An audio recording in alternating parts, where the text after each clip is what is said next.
everyone, welcome back to Katarina's Garage. My name is Katarina Lloyd, and today, well, we're going to be checking out my 81 Mustang here, in particular, what work that me and Lance did the other day, which is my neighbor that has a really cool C10 truck that I will be actually doing a review of when the snow melts. Honestly, it's a cool truck, it's loud, it's brash, but it's awesome. So anyways, let's get into it. But I want to start this off though by saying, with this car,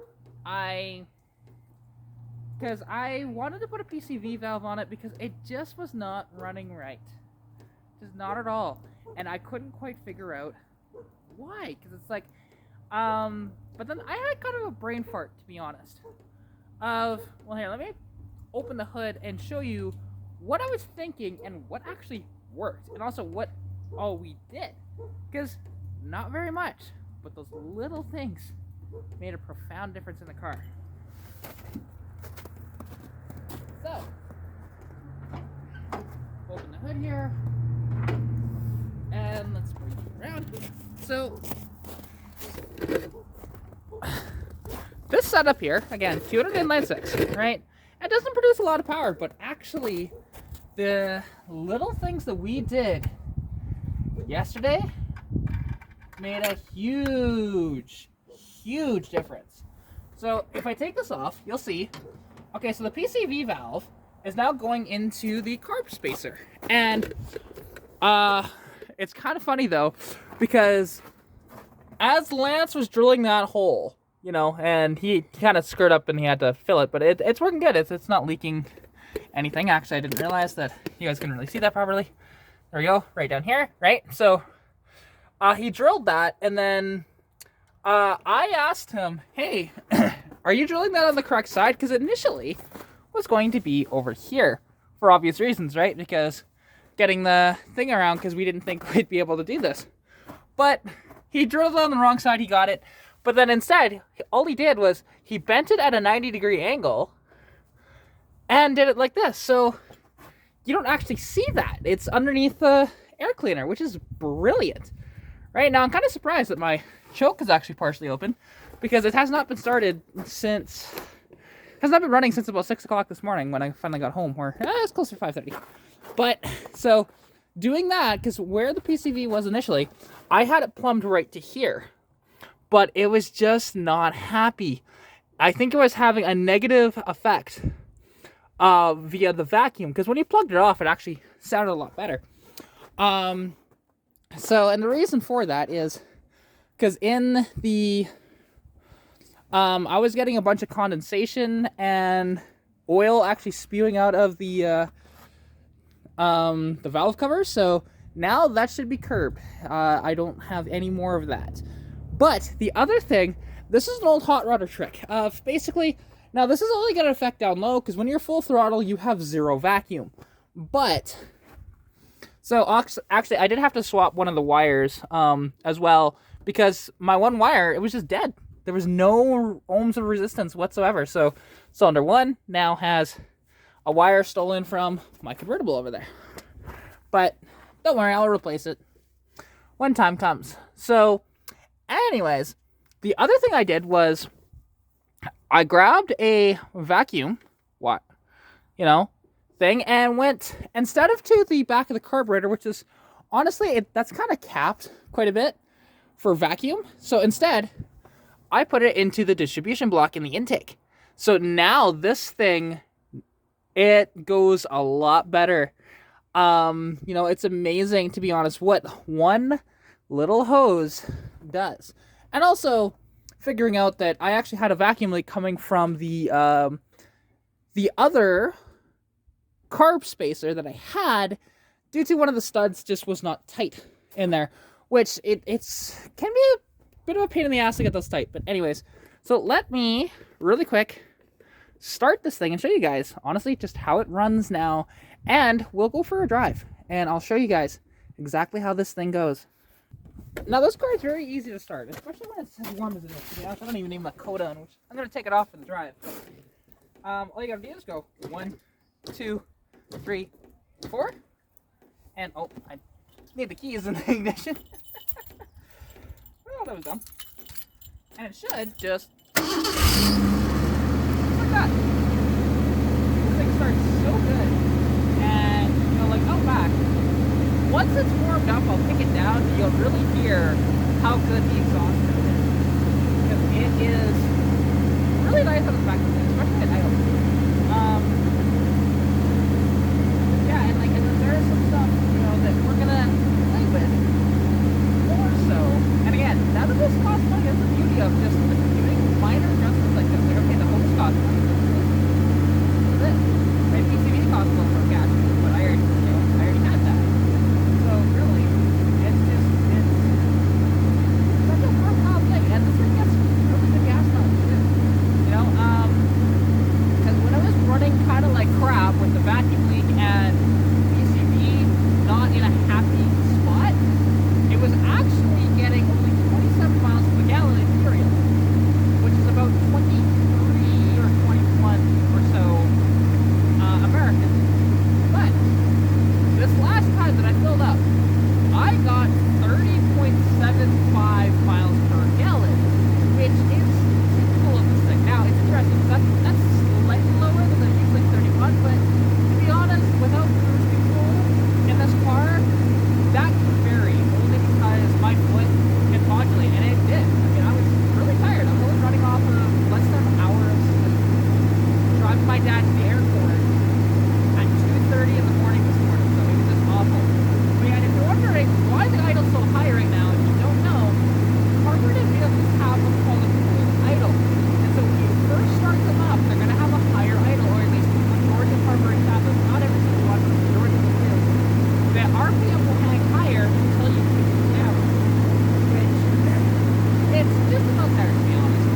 But I'm going to just quickly pause the camera and wait for it. There we go. All right, so now that it's up to a temperature where I'm happy with it to be kicked down, watch what happens to the idle.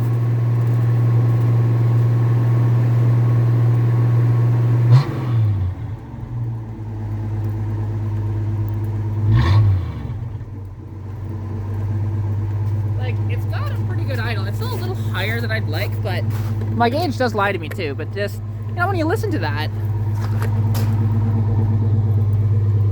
because when it's like really, really warm, it'll kick down even a little more. But for now, it's not quite there yet. That'll be when I'm driving. So anyways, let's go for a drive.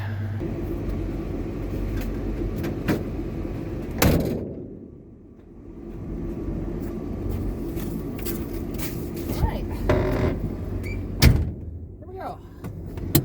Let's go for a drive, and I'll show you guys just how this thing drives now. It's just so much better, just little things like I did, I did the other day, can make a profound effect on your car.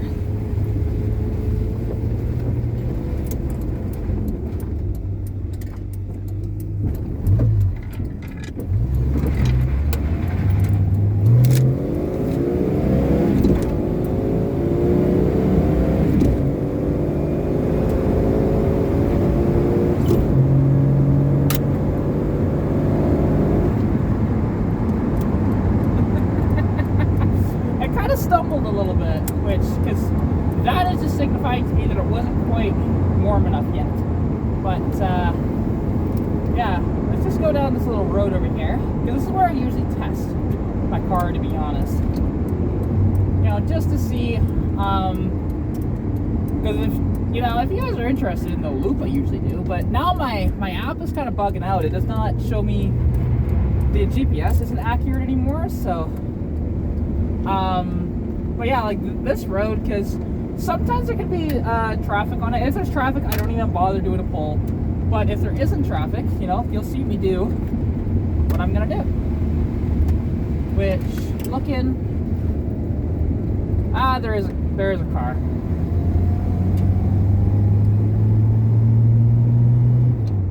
I'll just turn around to the other side, to be honest. But you can actually see like how beautiful the area is that I drive. Because it really is just gorgeous in this area. And this time of year, when you, we don't have much of the permafrost in the trees anymore, but when you have the permafrost, it's just absolutely beautiful. It's awful dealing with the snow. Like, I am one to say I do not like snow whatsoever. When you have to deal with as much as we have, especially, it's just awful, just dreadful. So, yeah, it's just one of those deals, right? And it's something that, as a Canadian, I deal with. Especially as an Albertan, I should say, because nowhere in Alberta are you going to get like nice mild weather like you get out in BC and stuff like that. So yeah, and hopefully, because it was giving me some troubles, and I might have to tune the carb a little bit. But, you know, because when I was trying to launch it this morning, and maybe it was just, I was a little too light off the clutch, potentially. I don't know, but I was revving it up a bit. And then, you know, dump the clutch, right? And it just kind of fell on his face a little bit. But if I just roll into it, honestly, this thing is quite good. So, I need to figure that one out. But I'm just going to pull a UE up here really quick. Because it's... The one thing is about these fox bodies that nobody really talks about is how bad their turning circle is. It's dreadful. Like, this small road, you think you'd be able to turn around easily, but... Oh, did I just? Whoops. Almost sold it there because I was trying to, and I guess I just didn't put enough throttle input into it. I was just going to try and spin around really quick there, but there we go. So let's just stop right here, right? So I'm in first gear, have my foot on the brake, all the way down the clutch, rev it up to about 3 grand, and there we go.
But it's so much better than it was, especially if I compare it to how this car was when I first got it, you know, just over 4 years ago.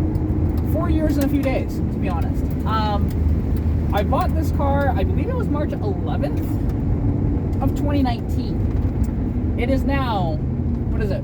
Actually, don't even know the date today. But it's Monday, whatever freaking day this is. But yeah, because this will be uploaded right away here, to be honest. And you know, like, and I can just show y'all of just how,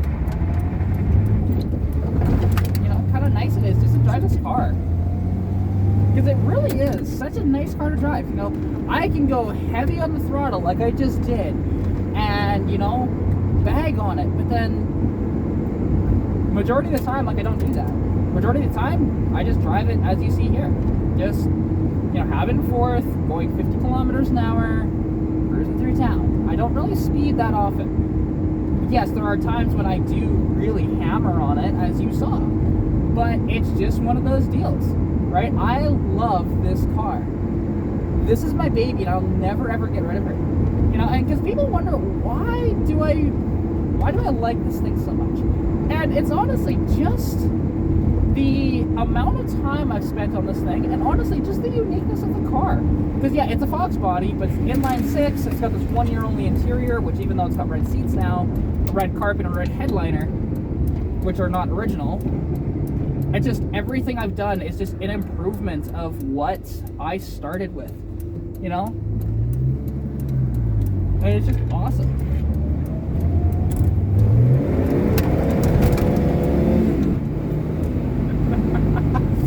That's the one thing. If there's just even a little bit of gravel, a little bit of dirt, you pin it with these winter tires on it, and it'll just spin them just like that, right? You probably heard it. And, you know, it's just kind of fun, right? That I can do that. Now, once I have my summer wheels on it, I doubt I'll get these tires to spin at all. But, you know, it's just one of these deals that I just love this car. And it's amazing what this car can do. Because, yeah, is it really fast? No. To be honest, 5-liter Fox is still faster than this. But I've really improved it quite immensely. And I'm pretty sure that this is faster than my convertible, which granted has a non-high output 302, and it's not automatic, but, you know, it's one of those deals. Oh, and the phone fell off. Crap. I wonder where he fell off there, phone. Sorry about that, guys. I didn't realize the phone fell off. Hopefully I can do this without ruining the footage. Oh, all right, I think I can pull it off. But, didn't realize the phone fell off. I guess it was not in the mount properly. Hopefully, I'll find where it was.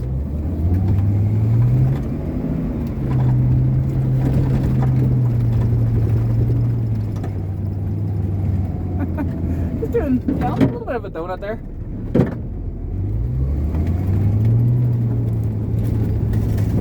Like, and that's the one thing about, you know, having this limited slip rear end, because I haven't figured out exactly the point where it slides yet, and it's something that I want to figure out, because I have a lot more traction now, and there's this common misconception that in the wintertime, you know, you don't want a limited slip because it can, basically from what I understand, is people think that it's more points for ice to potentially slip on it. So instead of having one tire, it's both. But the problem is, with an open rear end is always going to spin the tire with the least resistance, and that's the problem. Ooh, that's a truck over there. But it's just one of those things that it's such. That is honestly really false thinking. This, you know, because, put it this way, if you have two tires that are going to spin, no matter what, with a limited slip, it's not a welded rear end, so, you know, like, they will slip a little bit, but then they'll go, right? And it's one of the best things you can have, because it gives you the most amount of traction without having issues when turning, right? And really, and it's only when you're, like, at full throttle does it kind of engage a little more. So when you're just driving along, for the most part, it's still engaged. But when you really hammer on it, that's when it properly engages.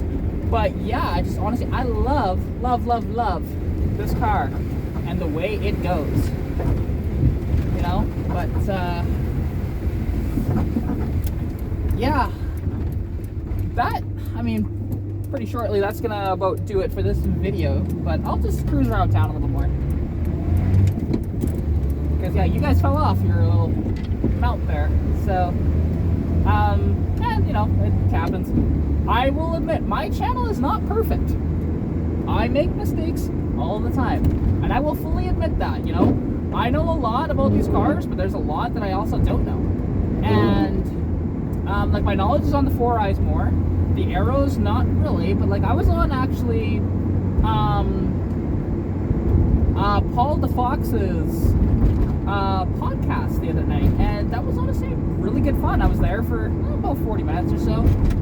You know, he doesn't do them for near as long as what, you know, we do it on Novataz's channel, but he did not have, so his wife was just busy, with other things, like with work-related things, so she wasn't there. Normally she is, and it's normally just the two of them up there. So instead, he opened it up to the audience, and I jumped on. My first time ever, and I really enjoyed it. And because all their knowledge, for the most part, is on the Aero Mustangs, which an Aero is technically improved. You know, they a little higher quality materials and stuff like that. Sound deadening was better, that sort of thing, right? Now, this car doesn't have much sound deadening in it. From the factory, it probably would have had sound deadening in the doors, a lot more on the floor, and for the headliner as well. Well, it has none of that, right? It just has a little bit on the carpet, a little bit on the transmission tunnel, that's it. So this also would have had, you know, a in the trunk, you probably would have found a carpet back there, which mine doesn't have. And I've been meaning to, like, I think I have one around. It's black though, so it doesn't really go with everything, but I don't know, maybe I'll do it, we'll see. To be honest, it doesn't really bother me that I don't have a trunk carpet, to be honest. It's, actually no, I think it's gray, not black. I have to look at it. I think it's in my shed. But, yeah, and I thought about putting that back there, and honestly, like, doing sound deadening all throughout, I thought about doing that too. And I can actually do that cheaper than what you'd normally think. And you might think, well, how can I do that? It's because you can go to, like, Home Depot or Home Hardware or something like that, and you can get insulation that's identical to what they put in the cars. A big roll of it, like a big bolt, for like $100. Versus if you want to get like kill mat or something like that for your car, it's going to cost you well over $200 to do that. And you can do about 2 or 3 cars, depending on the size, you know, with these big sort of rolls like that. So it's truly, truly awesome. And I'm really just, yeah, I'm kind of just excited for what's to come with this car, because, you know, like, coming up next, you know, like, some of the stuff, because if you don't know, May 13th, this thing is going to be dyno, and we'll see when it pushes out. Like, I don't expect a ton of power. I'm expecting somewhere around maybe 110 horsepower to the wheels, approximately. It might even be less than that, and somewhere around maybe 200 foot-pounds of torque that I've done with this thing. Considering I started with, to the crank, 87 horsepower and 160 foot-pounds. So, it's doable, especially with the transmission swap. That's made a big difference, to be honest. You know, and we'll just see. Even with the exhaust, no emissions, that sort of thing, everything adds power. You know, everything I've done, other than the rear end's the only exception to this, is it's added fuel efficiency as well. Because if I kept the stock 6 3/4 rear end with the 273 gears, and actually I'm not quite going 80 here. There we go, that's about 80. I know, these tires are a little smaller, so they're not as tall, and so the speedo gear's off. But my summer wheels, actually, with 28 talls, they're perfect for that, so quite happy about that.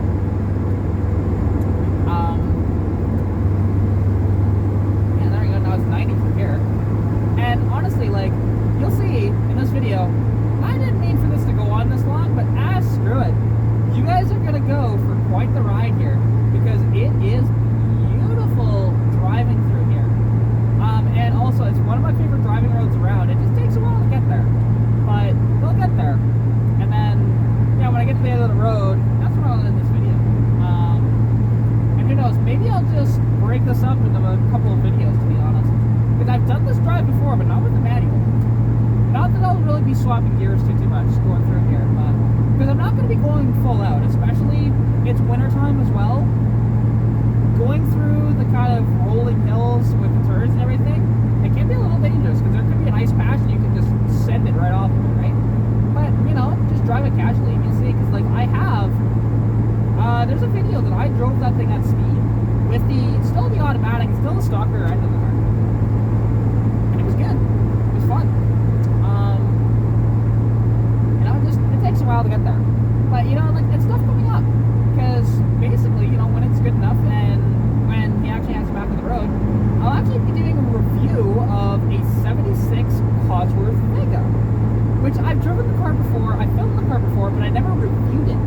So that's going to be what's coming up next. Also, when he gets it on the road, we're going to do a drag race between me and Paul. Paul is going to be in his Cosworth, I'm going to be in this. We'll see who wins. It should be a pretty close race. He's got me on weight and gearing.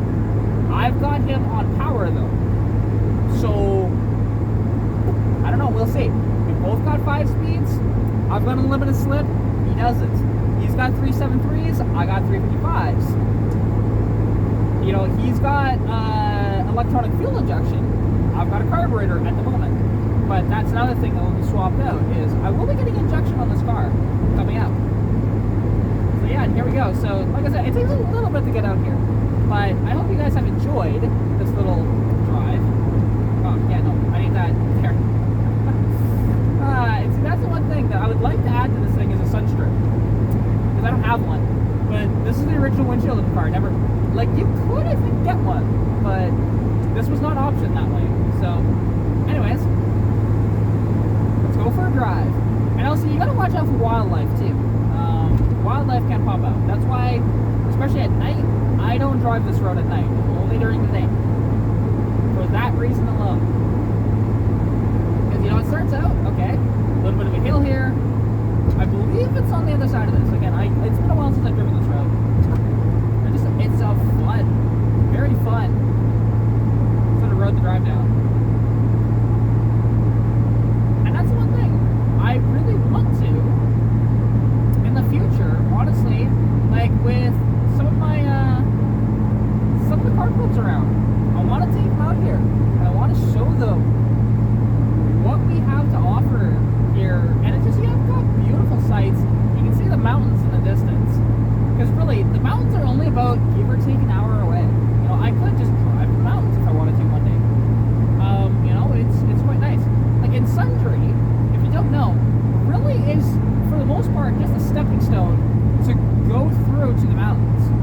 So it's one of the ways that you can take.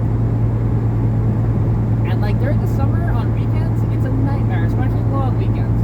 It's a nightmare for traffic, because we have those, as you saw, those 3 traffic circles which slow people down way too much, and we have the stoplight. Now the stoplight, I'm totally fine with that. The traffic circles are the ones I hate because they're not proper sized, and every few months the road is destroyed. Like you may have seen, I don't know if you picked it up on camera, but you may have seen how the road was, especially in that 3rd traffic circle. There's a big ass pothole that I always avoid, you know, going through it. It's dreadful, because that road was never designed for those. Those were an afterthought put in, you know, those were put in about 3 years ago, 3 or 4 years ago. And I've been out here for 5 or 6 years.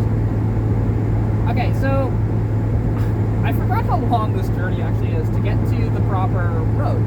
Apologies, but that's how it goes on this channel. And you know, the beauty of it though is because if you stick around, you get a nice treat of just a wonderful sort of skyline and just enjoying the drive. Because that's what I like to do. I like to go cruising, and I just don't really have anybody local to cruise with anymore.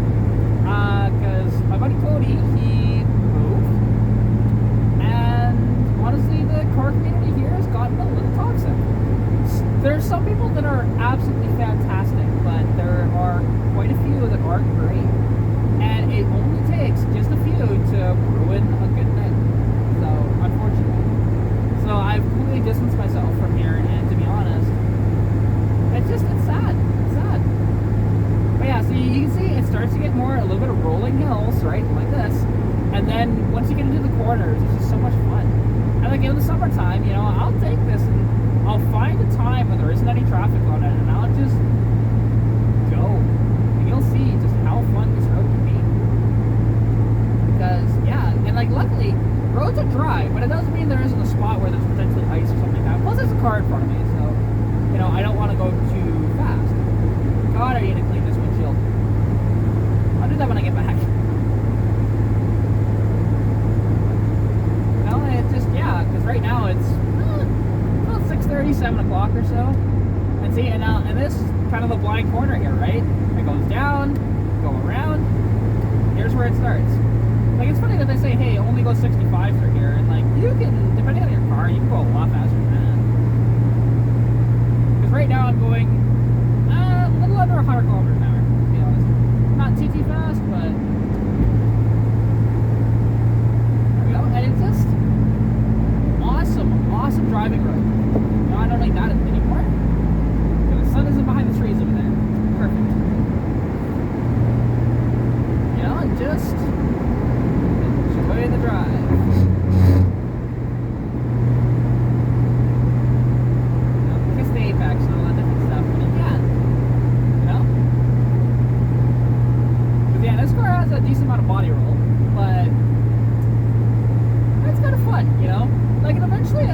I do want to put sway bars on this car. You know, it's some nice aftermarket sway bars to combat the body roll.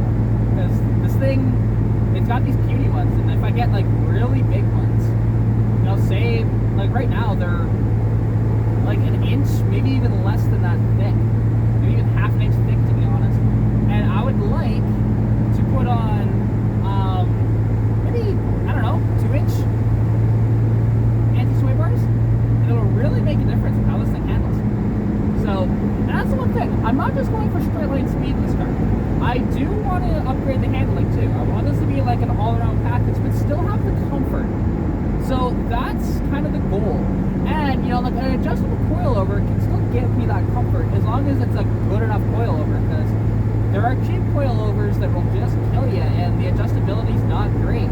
Because you know, the one beauty of an adjustable coilover is, so if you want it nice, or some of it anyways, if you want it nice and soft, you can tune it for that. But if you want it nice and firm for the track, you can do that.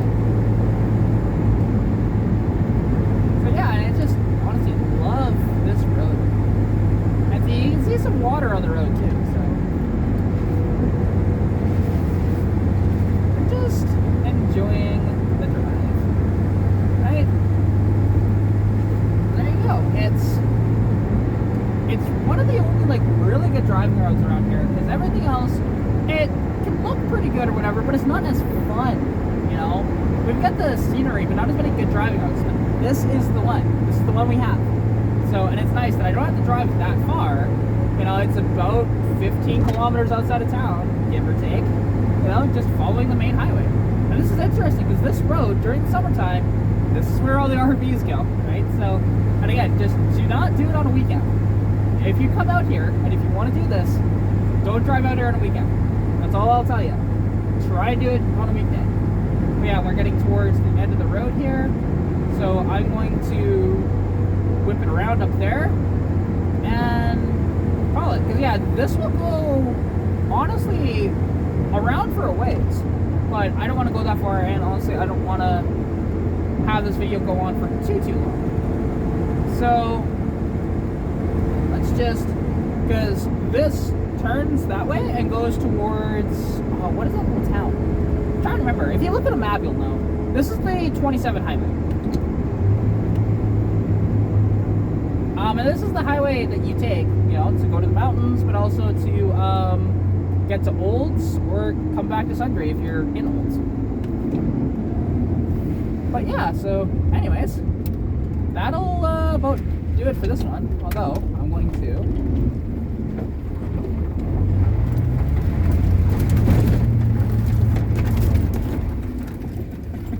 there we go, just like that. So anyways, thank you all so much for watching. Hope you did enjoy, and yeah, I'll catch you in the next one.